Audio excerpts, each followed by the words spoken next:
So I want to talk about international development, and maybe for some of you, those words together really excite you, and they inspire you, and you think, that's what I want to do with my life. Or maybe they make you feel very cynical, and you're immediately skeptical of me, and you're already starting to shut your brain off because you have your ideas. Or maybe you're just completely indifferent, and you have no idea what I'm talking about. So hopefully I have something to say to everyone in each one of those categories. But I guess in terms of like developing a common language for us to use throughout this, when I say international development, I'm talking about something really broad, and I define it very broadly.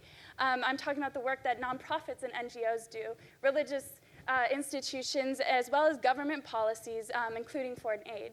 And really, I guess what it comes down to is how communities of privilege, power, and wealth impact communities with less privilege, power, and wealth, and vice versa. Okay, so I started really thinking about these things when I was living in sort of a rural area of South Africa called Nzinga. And while I was there, I had this incredible opportunity to do a research project a month long on my own volition. And I chose to live in two very distinct communities. On this half, that's my right, your left, is the house that I lived in an indigenous Zulu traditional community, very agrarian culture, and over here, the Into the Wild caravan that you see is where I lived when I was in the sustainability commune, which was a group of expatriates and white South Africans who had rid themselves of the excesses of modern life and gone to live by the ecological and ethical principles that they held dear. And so I learned while I was there that I'll just refer to them as the hippies because the whole explanation is kind of long, and I mean that as a term of endearment. So the hippies had tried multiple occasions to better the Zulu communities, which were impoverished and really under-resourced in some significant ways. And then time and time again, they tried to do something to better these other communities. And time again, these projects failed, miserably, actually. And I wanted to know why. And throughout my research, I learned a lot about how development work should not be done, and the challenges of trying to impact another community different than your own. And so this really sort of inspired me to think about these topics more broadly, and I'd like to articulate some of the problems that I see with the way that development work can be done. This is not an exhaustive list by any means, but these are the ones that I'd like to elaborate on. First is the issue of quantification. To do this kind of work, we need to be able to evaluate the impact that we're having, right? We need to be able to tell funders or other communities like what we're doing, what the outcomes are. But this is a lot more challenging than it actually sounds. For instance, a lot of organizations to approach the HIV/AIDS epidemic just distributed condoms very widely, right? And so they decided to count the number of condoms and use that as a metric for success. But, well, it's not as easy as that. What if a woman can't negotiate a condom in the bedroom because of power dynamics with her partner? Or what if there are vicious rumors about these condoms that say they actually cause AIDS? Or what if people just think they're better used as balloon animals and they don't want to use them? If you're only counting the number of condoms you're distributing and taking that as success, you're going to miss all of this information. So when we try to evaluate things as messy and complicated as human lives, we need to be very strategic and very careful. The second challenge that I see in a lot of development work is failing to talk about failure.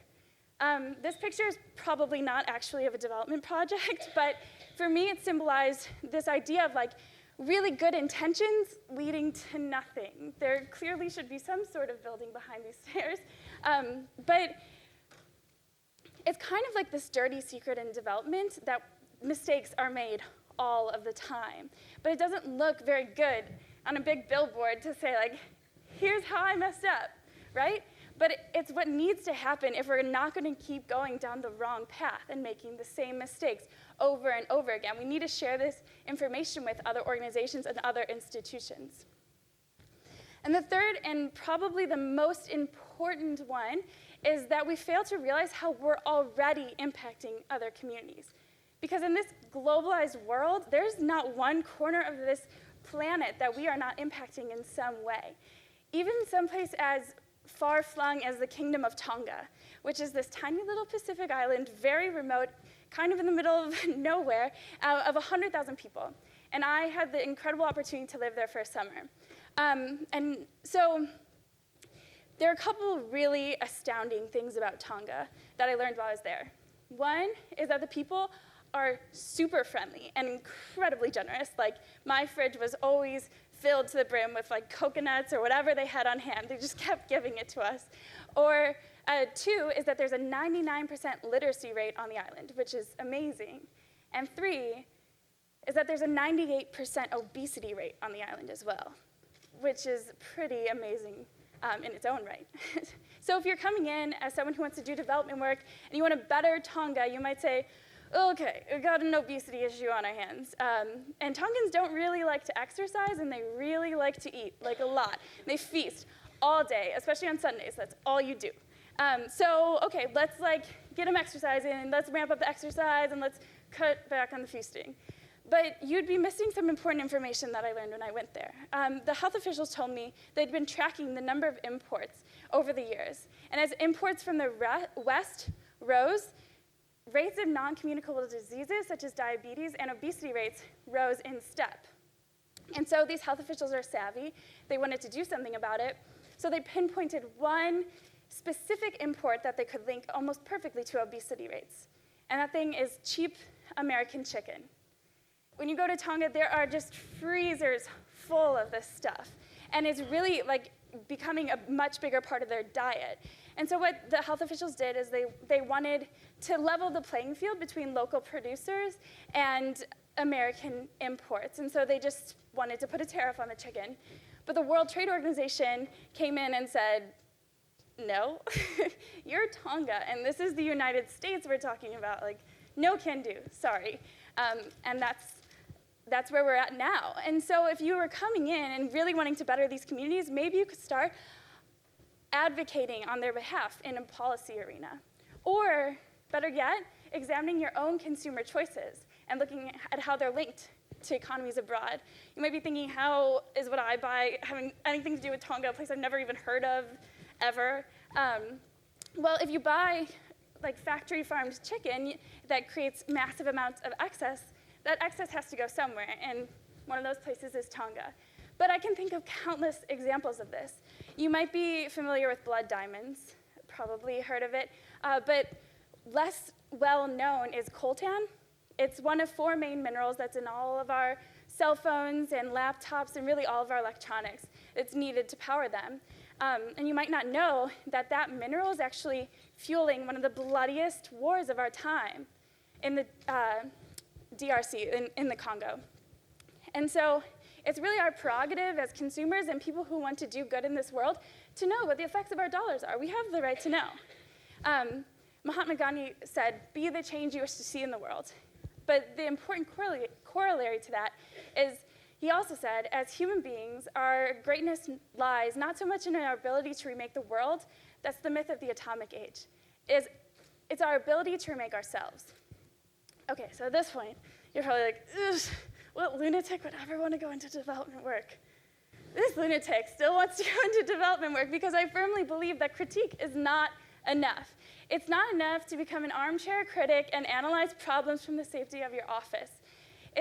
We don't have the luxury of becoming cynics. We don't have the luxury or the privilege to become nihilists. The problems are too big, and we need to find solutions moving forward.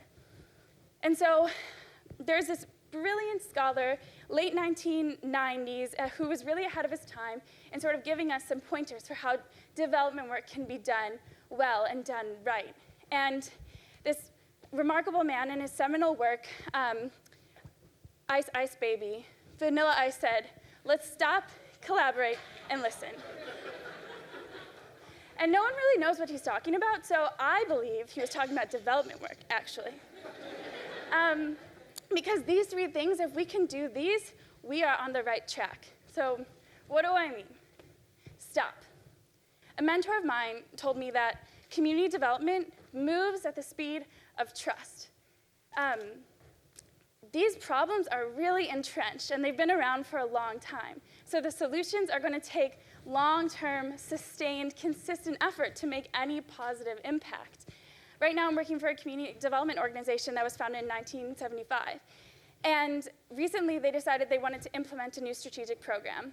And although they've been around for over 30 years establishing trust in this community, they held over 50 community meetings before they moved forward so that they could make sure that the community's voice was really the center of how this program was being designed.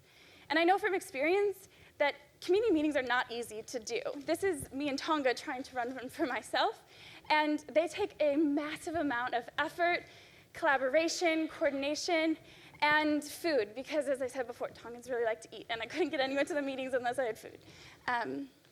So secondly, collaborate. This is essential. Development work is inherently relational, and thus should be reciprocal in a meaningful way. To illustrate this point, okay, back to the HIV epidemic. When it started to hit KwaZulu-Natal, the region where I lived for a period of time, sorry about that, this one, the West came in and said, it's really simple, you guys. All you need to know is your ABCs. Abstinence, be faithful, and condomize. Problem solved. But it's not as simple as that, and rates continued to climb and climb. And it was only when they started to partner with women on the ground that they saw those incidence rates budge even a little bit. This woman in this picture, she's a Sangoma, and basically what that is she's like a social worker, therapist, like honorable woman / linked to the ancestral world for her village. So she's like a really big deal. And what happened was that health officials finally went to these women who were on the front lines, the first people that were seeing this, the patients with HIV coming into their huts, and they taught them to recognize signs and symptoms of HIV. And in return, these women gave them vital information about what sort of misinformation was being put out there about HIV and the epidemic. And then we started to see rates go down. And this third one is listen. And I believe if we do nothing else when we interact with other communities, but listen and try to understand, then that's good work in and of itself. This man right here is Baba Zuma, and he's who I lived with when I was conducting my research. And on paper, we are very different. He is a middle-aged, very conservative Zulu man from a rural area who's a polygamist, and I'm a young white woman from an urban environment who's monogamous. And so, as you would expect, we butted heads on almost every major issue. But what was remarkable about our relationship is every time I would kind of like not be able to control my face and look a little bit uncomfortable, he would say, "Tall one," which is what he called me.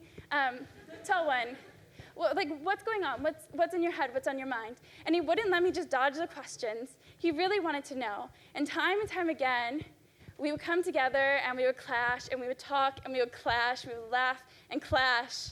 And we both walked away from those conversations not having changed the other one's mind, but having developed a profound sense of respect for the other and having grown our empathy in approaching each other and our humility as well. So back to the metaphor at the beginning. What were they doing wrong? Why were these projects failing? Well, they never stopped, collaborated, or listened. They sort of just came down from on high and told these people what to do. And maybe if they had approached them with a sense of two-way communication, they would have learned that these people have been farming the land for generations, and they can teach them a lot about the environment and the surrounding climate. So I think the always cheerful Leonard Cohen put it best when he said, "Ring the bells that still can ring.